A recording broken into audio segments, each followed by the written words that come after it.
వంకాయ టమాటో చేసుకోవడానికి oil heat అయ్యాక ఆవాలు, జీలకర్ర, చనా దాల్ వేసి వేయించుకోవాలి. ఇప్పుడు పచ్చిమిరపకాయలు, ఉల్లిపాయలు వేసి ఉల్లిపాయలు మంచిగా కుక్ అయ్యే వరకు ఉంచుకోవాలి. కొంచెం అల్లం వెల్లుల్లి పేస్ట్ వేసి బాగా ఫ్రై చేసుకోవాలి. ఇప్పుడు ఒక 2 టమాటోస్ వేసుకొని మంచిగా తిప్పి కొంచెం పసుపు, ఒక 1.5 స్పూన్ కారం, ఒక 1 స్పూన్ ఉప్పు వేసి మంచిగా తిప్పుకొని మూత పెట్టి ఒక 5 మినిట్స్ వరకు మగ్గనివ్వాలి.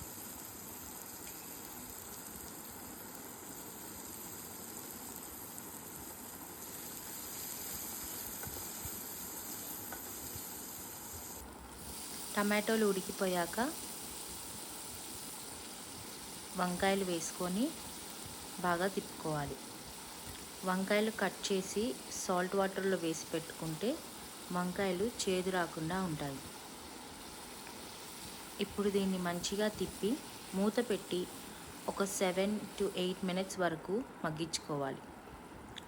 మొత్తం కర్రీ ఉడికిపోయాక కొంచెం ధనియాల పొడి వేసి స్టవ్ బంద్ చేస్తే వంకాయ టమాటో కర్రీ రెడీ.